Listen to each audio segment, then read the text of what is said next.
नमस्कार, आपका स्वागत है। एक बार फिर से बताएंगे आज दिन भर की बड़ी खबरों को, लेकिन उससे पहले यदि आप भी कृषि आंदोलन का समर्थन करते हैं तो इस वीडियो को लाइक कीजिए, साथ ही चैनल को सब्सक्राइब करके और नोटिफिकेशन बेल को ऑन कर दीजिए।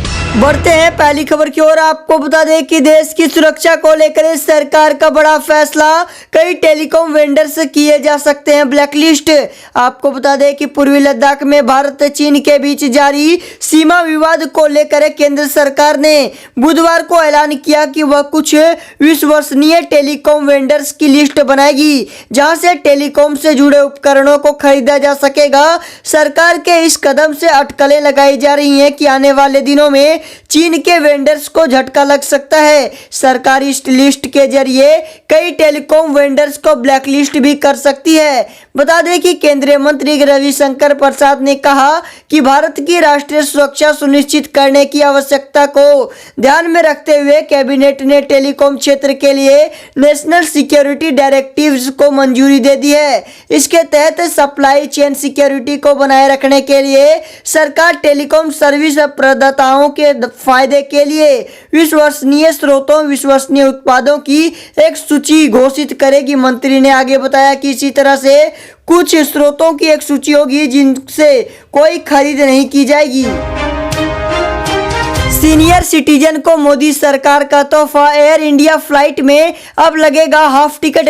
दरअसल केंद्र की नरेंद्र मोदी सरकार ने हवाई यात्रा करने वाले बुजुर्ग यात्रियों को बड़ा तोहफा दिया है। अब देश में 60 साल से ऊपर के किसी भी व्यक्ति को अब एयर इंडिया की टिकट आधे दाम में मिलेगी। बता दें कि एयर इंडिया के विमान में यात्रा करने पर आपको आधा टिकट ही खरीदनी पड़ेगी। विमानन मंत्रालय द्वारा बुधवार को इस बारे में जानकारी साझा की गई।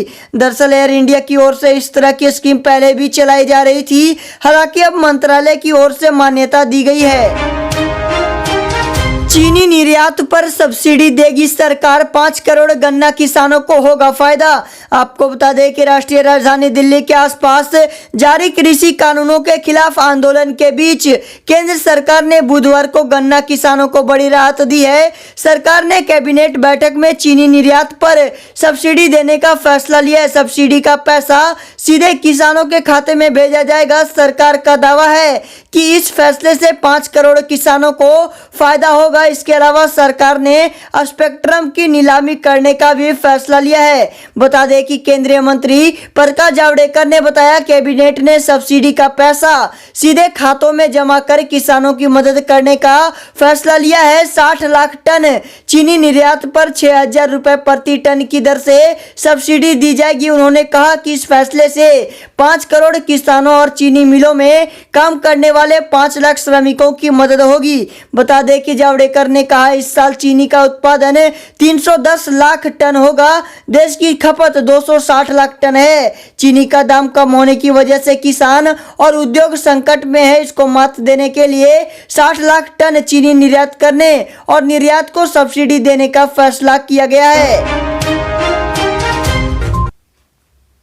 ममता बनर्जी पर ओवैसी का पलटवार, कहा मुझे पैसे देकर खरीदने वाला कोई पैदा नहीं हुआ। बता दें कि पैसे लेकर अल्पसंख्यक वोट बंटवाने की बात पर एआईएमआईएम चीफ असदुद्दीन ओवैसी ने पश्चिम बंगाल की मुख्यमंत्री ममता बनर्जी पर पलटवार किया है। ओवैसी ने ममता बनर्जी की बात का जवाब देते हुए कहा कि मुझे पैसे देकर खरीदने वाला कोई पैदा नहीं हुआ है।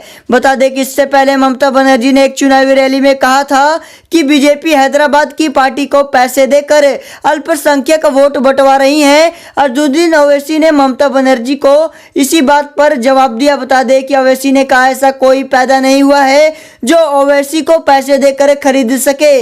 ममता बनर्जी के आरोप बेबुनियाद हैं, वो अशांत और बेचैन है। उन्हें अपनी पार्टी की चिंता करनी चाहिए क्योंकि उनकी पार्टी के बहुत से लोग बीजेपी ज्वाइन कर रहे हैं।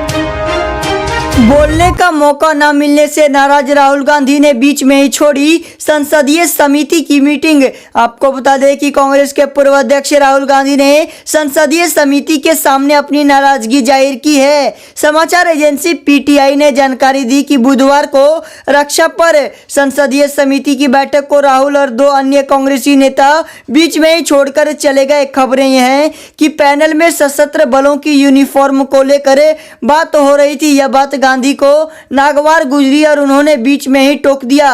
बता दें, इस बैठक में राहुल गांधी के साथ कांग्रेस नेता राजीव सातव और रेवानाथ रेड्डी भी बाहर आ गए थे। कांग्रेस नेता ने आरोप लगाया कि इस मीटिंग में जवानों को बेहतर हथियार देने पर चर्चा करने के बजाय पैनल यूनिफॉर्म पर बात कर समय बर्बाद कर रही थी। इस मीटिंग में chief of defence staff general Bipin Rawat भी मौजूद थे। मीडिया रिपोर्ट्स के मुताबिक चर्चा के दौरान राहुल ने बीच में कहा कि यूनिफॉर्म बलों के वरिष्ठ अधिकारी भी तय कर सकते हैं।